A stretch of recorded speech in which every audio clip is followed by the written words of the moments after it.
Now it's time to add a road and cabin to our project. Open the YNP6 project. Open the Plan Default camera in the upper right view.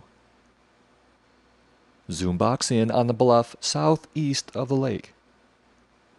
Open the camera editor and go to the lens page. Change the view width to 3,500 meters so we're working at the same scale. Go to the Terrain Task Mode and select the TerraVectors category. Create a new TerraVector with an attached vector for the road. Digitize a vector for the road.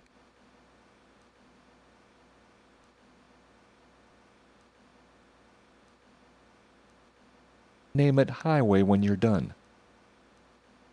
Load the two-lane highway component from the component gallery. Accept the default scaling option. We'll take a closer look at the highway component later on. Let's do a quick smoothing on the vector first. Bring the database editor forward and select the highway vector. Show points. Edit the vector from the database. Go to Point Operations, change the number of points to 50, and Change Now. Go to the Smooth page, where our X, Y, and 80% choices are still set, and Smooth Vector. Zoom box in around the end of the road. Bring up the camera editor and change the view width to 500 meters. Go to the General page and rename the camera Plan Cabin. Save the project as YNP7. Render a preview. We may have forgotten, but the status window reminds us that we still have shadows enabled somewhere.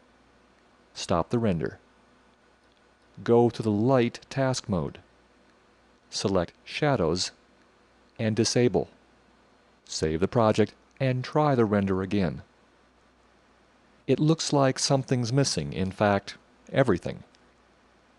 Go to the lower scene at a glance pane and open the Terrain Parameter Editor.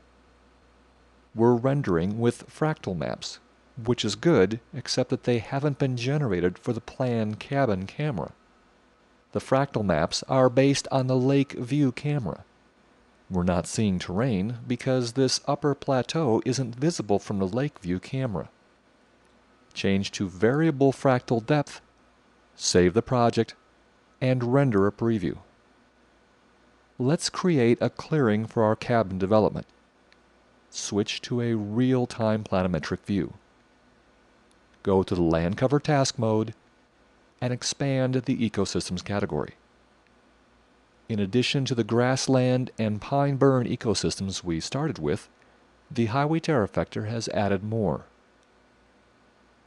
This is a new development, so pick short grass and create a new vector for the existing ecosystem. Digitize a rectangle around the end of the road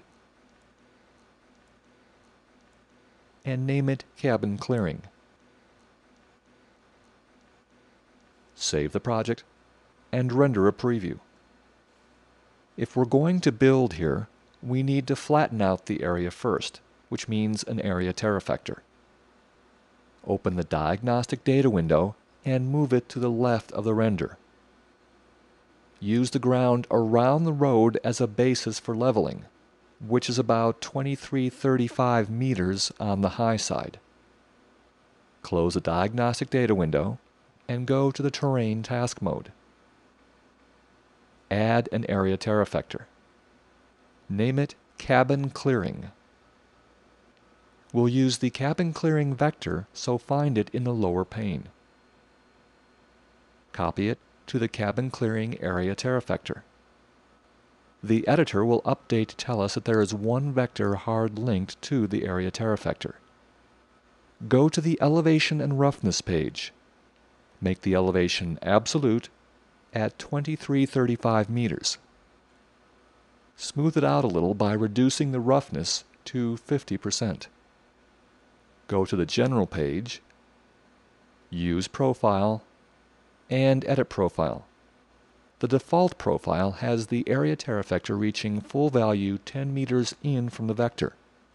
Keep the profile, save the project, and render a preview. Switch to Real-Time View.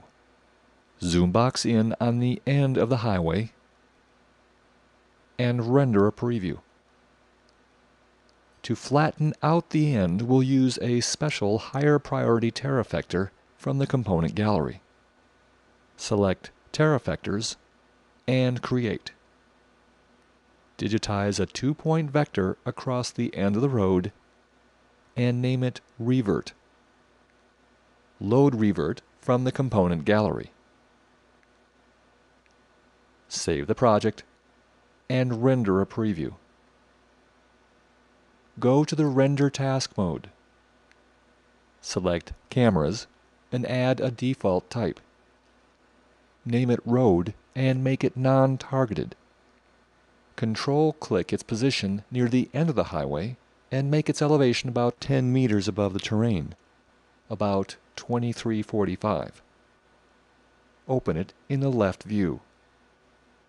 By default, a non-targeted camera looks north with no bank or pitch. Move and rotate the camera so we're looking along the road to the northeast.